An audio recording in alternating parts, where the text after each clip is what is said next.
The pilot adjusts mixture controls at 13,000 feet on March 15, 1944. Captain James Fox sits in the left seat of a Curtiss C-46 Commando, climbing through clouds over the eastern Himalayas with 6 tons of fuel and ammunition bound for Kunming, China. Outside the cockpit windows is weather that has already killed over 600 airmen flying the hump.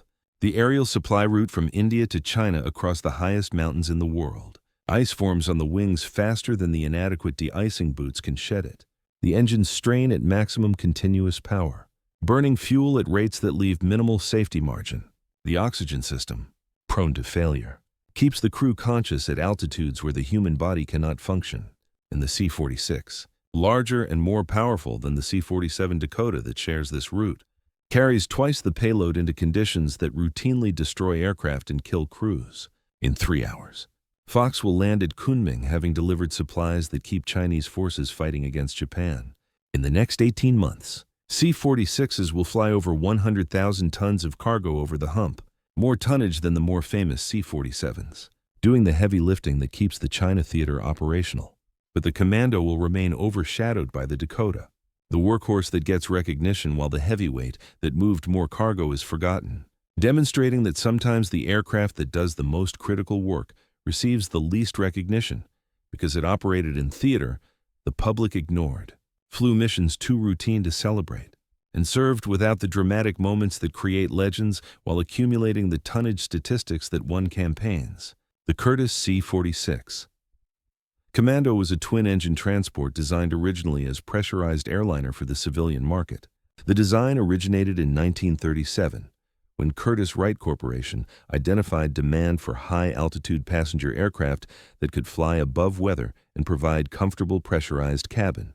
The resulting design, the CW-20, was ambitious for its time.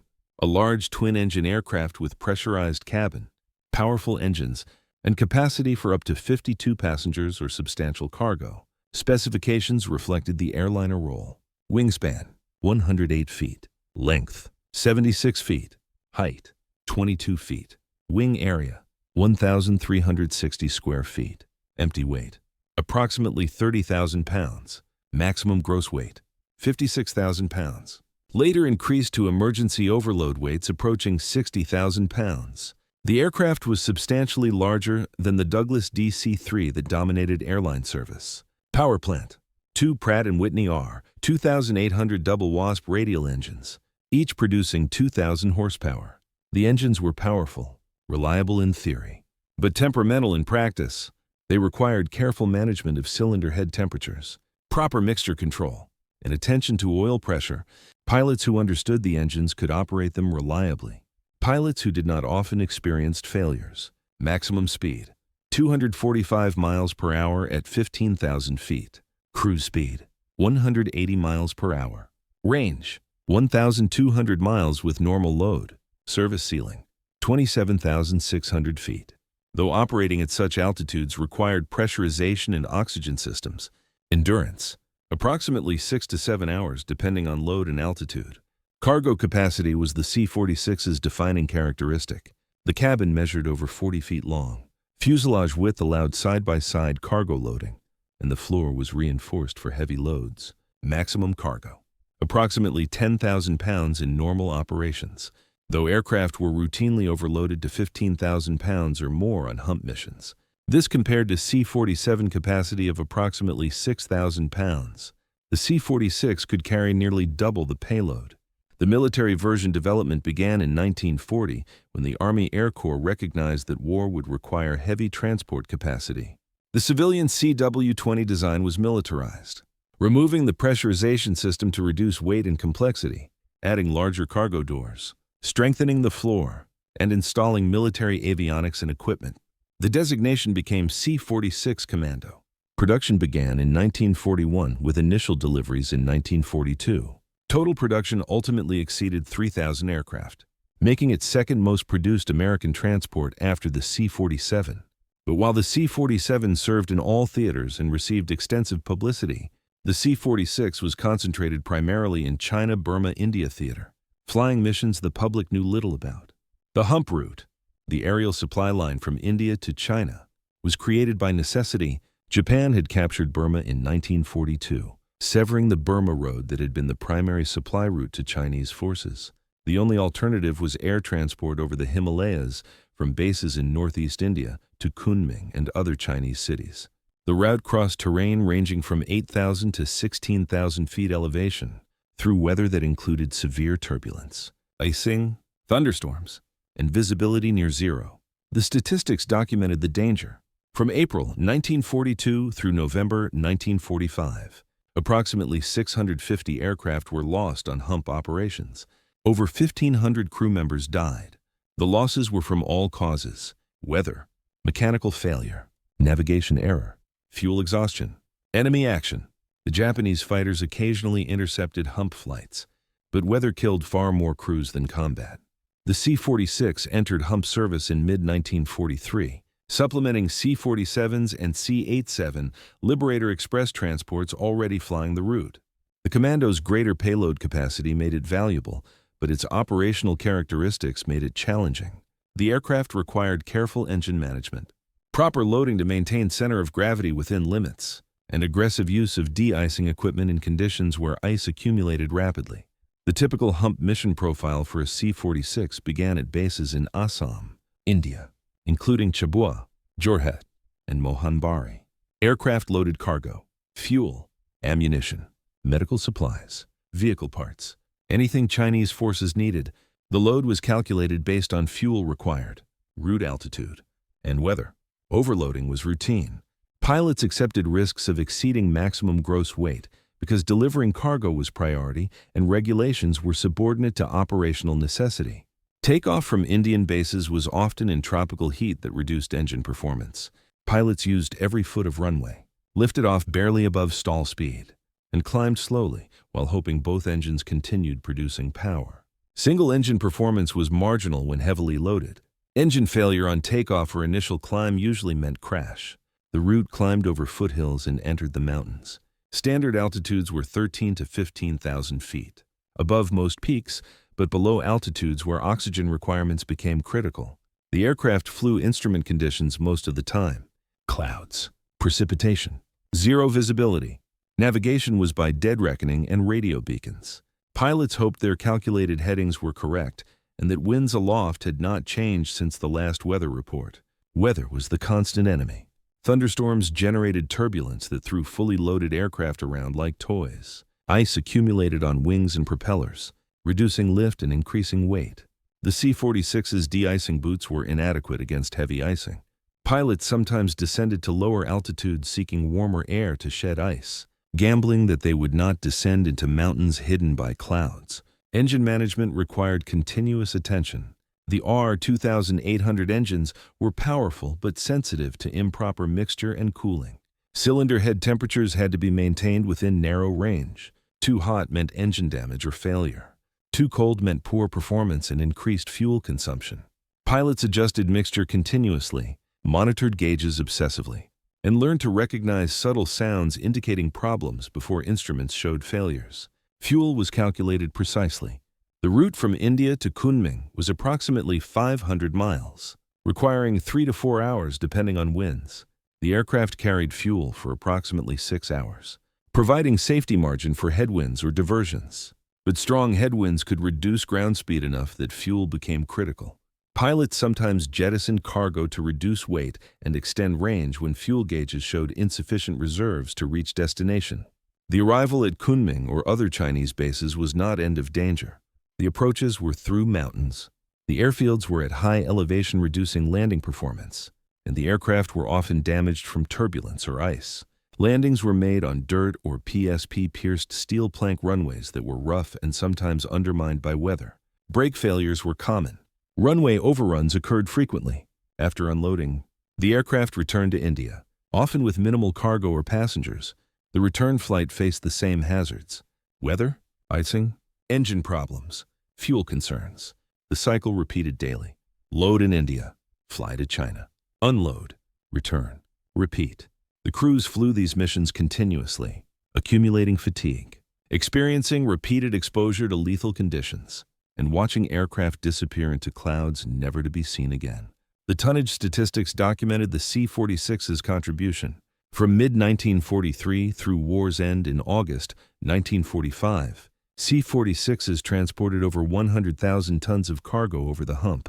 This exceeded the tonnage carried by C-47s during the same period, despite the C-47 being present in larger numbers initially. The C-46's superior payload capacity meant fewer flights were needed to deliver equivalent tonnage. But tonnage was abstract. The cargo kept Chinese armies equipped, fuel delivered by air-powered Chinese trucks and aircraft. Ammunition delivered by air allowed Chinese forces to continue operations against Japanese occupation. Medical supplies delivered by air saved Chinese lives. The strategic effect was enabling Chinese resistance to continue, tying down Japanese forces that might otherwise have been deployed to Pacific Theater. The cost in lives and aircraft was substantial but acceptable in strategic calculus. Over 100 C-46s were lost on hump operations. Approximately 400 crew members died. The loss rate was lower than for C-47s, partly because the C-46 entered service later when procedures had improved, and partly because the aircraft's greater power provided better single-engine performance and ability to climb above weather. The mechanical problems that plagued early C-46 operations were gradually resolved.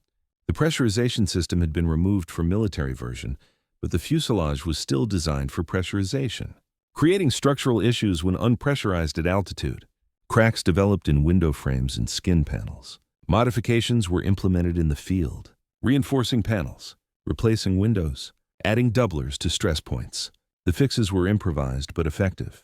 The engine cooling issues were addressed through better training and modified cowl flaps that improved airflow. Pilots learned to manage cylinder head temperatures through proper use of mixture and cowling. Mechanics learned to adjust engines to optimize performance for high-altitude operations. The R-2800 engines remained demanding but became reliable when properly maintained and operated. The comparison to C-47 was inevitable, but sometimes unfair. The C-47 was earlier design, more forgiving of pilot errors, easier to maintain, and suitable for operations from rough fields with minimal support. It was democratic aircraft. Anyone with basic multi-engine training could fly it reasonably safely. The C-46 was aristocratic aircraft. It rewarded skill and punished incompetence. Skilled pilots achieved performance from the C-46 that the C-47 could not match. Less skilled pilots crashed. Post-war, the C-46 served in multiple capacities. The military versions were surplus by 1946, and many were sold to civilian operators. The aircraft found roles in cargo operations, particularly in areas where heavy lift capability was valuable. Alaska, South America, remote regions of Africa. The rugged construction and powerful engines made them suitable for operations where infrastructure was minimal. The civilian C-46s operated into the 1970s and beyond. Some were modified extensively. Turboprop engines replaced the radials, avionics were updated, cargo doors were enlarged. The basic airframe proved adaptable and durable. But the type never achieved the iconic status of the C-47, which remained in service worldwide and became symbol of reliable air transport. The question of why the C-46 remained obscure while the C-47 became legendary has multiple answers. The C-47 served in all theaters, participated in D-Day and Market Garden, and was visible to media and public. The C-46 served primarily in China-Burma-India theater, which received minimal publicity and was distant from media attention. The C-47 had benign handling characteristics that made it popular with pilots. The C-46 was demanding and developed reputation for being difficult. The C-47 was produced in far larger numbers and equipped more units, creating larger community of veterans who remembered it fondly. But the statistics support argument that the C-46 did the heavy lifting over the hump.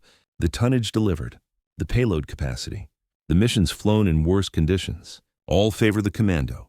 The C-47 deserves its reputation as versatile workhorse, but the C-46 deserves recognition as the heavyweight that moved more cargo per flight and enabled operations the C-47 could not sustain. The human cost of hump operations was documented in casualty lists and missing aircraft reports. Approximately 400 C-46 crew members died flying the hump. They died from crashes into mountains, from structural failures and turbulence, from ice accumulation that could not be shed, from fuel exhaustion when headwinds exceeded forecasts, from fires caused by engine failures, They died doing routine missions that received no publicity, carrying cargo to theater that most Americans could not locate on map, supporting allies whose contribution to victory was minimized or ignored. The memorials to hump operations are scattered. Monuments exist in India and China marking the route. Museums preserve artifacts and photographs. Veterans organizations maintained records, but public recognition was minimal. The Hump campaign was footnote in histories that focused on Europe and Pacific Island campaigns. The aircraft that flew it were workhorses, not glamorous fighters or strategic bombers.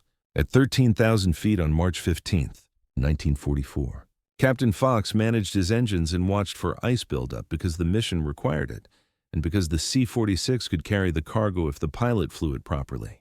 He and thousands of other pilots flew the Hump repeatedly, accumulating hours in conditions that tested aircraft and crews continuously. They delivered the tonnage that kept China in the war.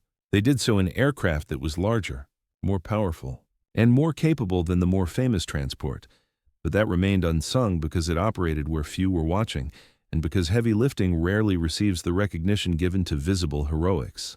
The Curtiss C-46 Commando, the unsung hero of the Himalayas, the transport that moved more tonnage over the world's most dangerous route, represents category of military equipment that performs essential work without recognition.